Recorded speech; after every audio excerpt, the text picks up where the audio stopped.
오늘은 열이 왜 나는지 다시 할게. 자, 이게 다 외워야지만 버벅대는 게 없는데 배 아파.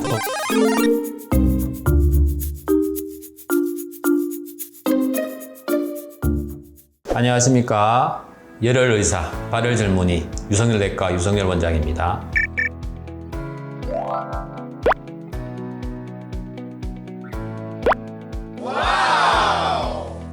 오늘 주제는 열이 났을 때 반드시 감염 질환이 아니고 타질환, 특히 암에 징후일 수 있다 하는 내용에 대해서 말씀드리고자 합니다.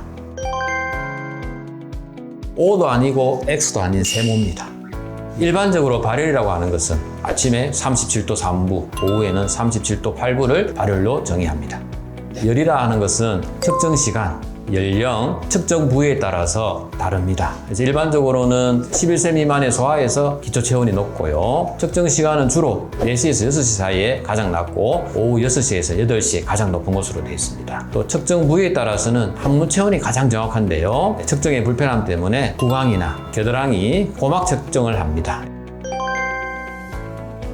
정답은 X입니다. 항문 측정이 가장 정확하고 구강 측정, 항문 온도에 비해서 한 0.4도 정도 좀 높은 것으로 되어 있고 겨드랑이, 그 다음에 고막형 측정을 보통 임상적으로서는 많이 합니다. 고막형 측정이 임상에서는 많이 사용되지만 심도 체온을 정확하게 반영하지 못하고 환경 변화에 민감한 단점이 있습니다. 그렇기 때문에 열이 만약에 의심이 된다면 병원에 내원하셔서 정확하게 측정하는 것이 필요하겠습니다.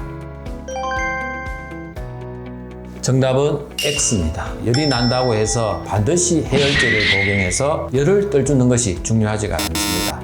열이 왜 나는지, 동반 증상이 어떤지 등을 고려를 해서 정확하게 진단을 한 후에 의사 처방에 따라서 해열제를 복용하시는 것이 좋겠습니다. 정답은 세모입니다. 상황에 따라서는 질문이 뭐였지? 기억이 안 납니다.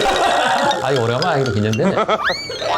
열이 나는 것이 세균이나 바이러스 같은 감염성 질환에 의해서 발생하는 경우가 흔히 있지만 그 이외에 열이 발생할 수 있는 경우도 있습니다. 대표적인 게 암에 의해서 발생할 수 있는 게 있는데요. 백혈병, 림프종, 신장암, 대장암 같은 것들에 의해서도 열이 발생할 수가 있습니다. 대부분 사람들이 이제 열이 나면은 이런 감기나 장염 같은 감염성 질환에 의해서 열이 난다고 해서 무시하고 집에 있는 약들을 복용하는 경우가 있는데 암에 의해서 열이 발생하는데 시기를 놓쳐가지고 나중에 진행돼서 안 좋은 예후를 가지시는 분들이 있습니다. 그래서 열이 났을 때 뚜렷하게 원인이 있다면은 뭐 크게 문제가 되지 않지만 그런 증상이 없는 데 비해서 열이 나는 경우에는 다른 원인에 의해서 열이 날 수 있다 하는 것들을 꼭 기억하셨으면 좋겠습니다.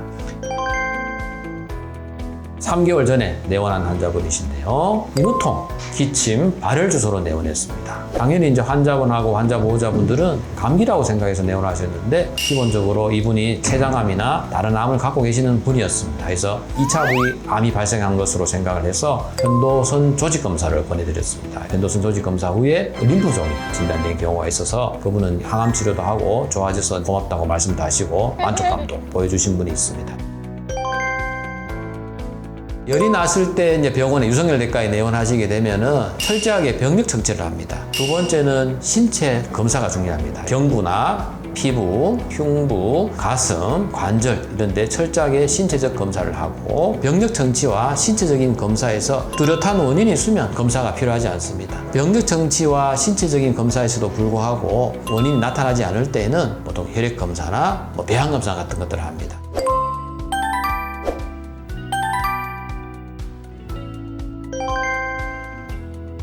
열이 나는 원인이 뚜렷한 경우, 기침, 인후통, 설사, 복통 같은 이런 증상이 뚜렷이 있는 경우에는 집에 있는 약을 복용하셔도 됩니다. 하지만 38도 이상의 열이 48시간 이상 지속되고 특히 어린이나 어르신들 같은 경우에는 열에 취약합니다. 이런 분들이 열이 나면서 두통이나 의식저하, 구토, 신경학적인 마비 증상이 동반된다면 가까운 의료기관을 빨리 방문하셔가지고 정확히 진단받고 치료하는 것이 필요하겠습니다.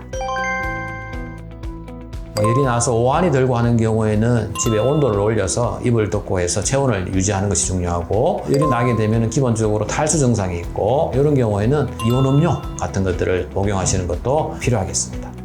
근데 열이 나는 원인이 흔한 것이 사실은 감염 질환입니다. 그래서 바이러스나 세균, 곰팡이에서 감염 질환이 발생할 수 있는데 호흡기계 증상, 심혈관계 증상, 위장관계 증상 등등에 의해서 열이 발생할 수 있습니다. 그래서 이런 전반적인 부위와 세균과 바이러스에 대한 전문 지식이 있는 감염 전문의를 찾으셔가지고 정확하게 진단받으시는 것이 중요하겠습니다. 의료님도 충분히 예, 물론이십니다. 지금까지 열혈 전문의 유성열 내과 유성열 원장이었습니다. 감사합니다.